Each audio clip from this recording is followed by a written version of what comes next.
এই গরমের একটা সিজনাল ফল হলো পাকা তাল। আর পাকা তাল কিন্তু খুবই পুষ্টিকর একটা ফল। সো পাকা তাল দিয়ে মুনিয়ার জন্য আজকে একটা নাস্তা তৈরি করে দিলাম। সেই নাস্তার রেসিপিটাই আজকে শেয়ার করব। তো এই রেসিপিটা তৈরি করার জন্য ফার্স্টেই লাগতেছে আমার একটা ডিম। এখানে আমি একটা ডিম ভেঙে নিব। যে কোনো খাবারের পুষ্টিগুণ বাড়াতে চাইলে কিন্তু অবশ্যই সেখানে আপনাকে ডিমটা অ্যাড করতে হবে, কারণ ডিম হলো অধিক পুষ্টিসম্মত একটা খাবার। তো যাই হোক, এখানে ডিমটাকে আমি একটা কাঁটা চামচের সাহায্যে খুব ভালোভাবে একটু ফেটে নিব, যাতে ভিতরে কোনো দলা দলা অংশ না থাকে। তো তারপরে যে জিনিসটা আমার লাগবে সেটা হলো তাল। তাল দিয়েই আজকে মেইন এই খাবারটা আমি তৈরি করব। তো এখানে হচ্ছে আমি 2 চামচ পরিমাণ তাল নিয়ে নিব। পাকা তাল কিন্তু অনেক বেশি পুষ্টিগুণে ভরপুর। বাচ্চাকে তালের যে কোনো খাবার আপনি খাওয়াতে পারেন, অনেক বেশি পুষ্টিগুণ বাচ্চা এখান থেকে পেয়ে যাবে। এবার আমি চুলায় একটা হাঁড়ি বসিয়ে দিলাম। এখন পরিমাণ মতো একটু ঘি দিয়ে দিলাম। ঘিটা দেওয়ার চেষ্টা করবেন, ঘি কিন্তু বাচ্চার ব্রেন ডেভেলপমেন্টে অনেক বেশি সাহায্য করে। তো ঘিটা দেওয়ার পরে আমি এখানে 1 চামচ পরিমাণ সুজি দিয়ে দিলাম। সুজিটাকে ঘিয়ের সঙ্গে বেশ কিছুক্ষণ ভেজে নেব। এবার পরিমাণ মতো পানি দিয়ে দিব। তো এখানে কিন্তু পরিমাণ মতো পানি দিয়ে দিলাম। এবার বেশ কিছুক্ষণ পরে যখন সুজিটা ফুটে আসবে, তখন আমি এখানে দিয়ে দিলাম একটা এলাচ আর একটুখানি লবণ। 8 মাসের বাচ্চার ক্ষেত্রে এই খাবারটি যদি তৈরি করেন তাহলে অবশ্যই লবণটা স্কিপ করবেন।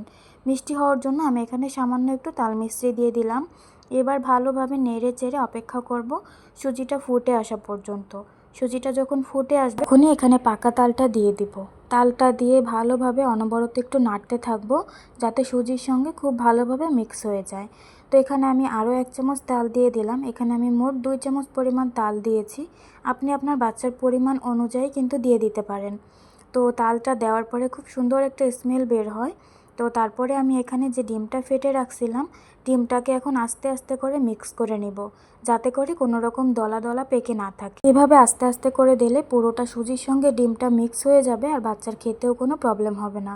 তো এইভাবে ডিমটা দেওয়ার পরে কিন্তু পছন্দ মতো ঘনত্বে নামিয়ে নিলেই হয়ে যাবে। যেসব বাচ্চারা গরুর দুধ খায় তাদেরকে পানির পরিবর্তে এখানে গরুর দুধ দিয়ে রান্না করে দিতে পারেন। আমার মেয়ে যেহেতু ফর্মুলা খায়, এজন্য আমি খাবারটা রান্নার শেষে একটুখানি দুধ মিক্স করে দিব। তাহলে কিন্তু খাবারটা আরও বেশি হেলদি হয়ে যাবে। যেসব বাচ্চারা ফর্মুলা খায় তাদেরকে এভাবে রান্নার শেষে মিক্স করে দিবেন। আর যাদেরকে গরুর দুধ খাওয়ান তাদেরকে পানির পরিবর্তে গরুর দুধ দিয়ে রান্না করে দিবেন। খাবারটা দেখতে যেমন সুন্দর হয়েছে, খেতেও কিন্তু ভীষণ মজা। খুব সুন্দর একটা স্মেল বের হয় আর বাচ্চারাও কিন্তু খুবই মজা করে খায়। চাইলে 8 মাস থেকেই আপনার বাচ্চাকে এই খাবারটি দিতে পারবেন। পাকা তাল বাচ্চার জন্য খুবই পুষ্টিকর একটা খাবার। এটা বাচ্চার পেট ঠান্ডা রাখে এবং হজম শক্তি বাড়ায়, কোষ্ঠকাঠিন্য দূর করে। সো চাইলে কিন্তু আপনার বাচ্চার খাবারে তাল অ্যাড করে আপনি যে কোনো খাবার তৈরি করে দিতে পারবেন।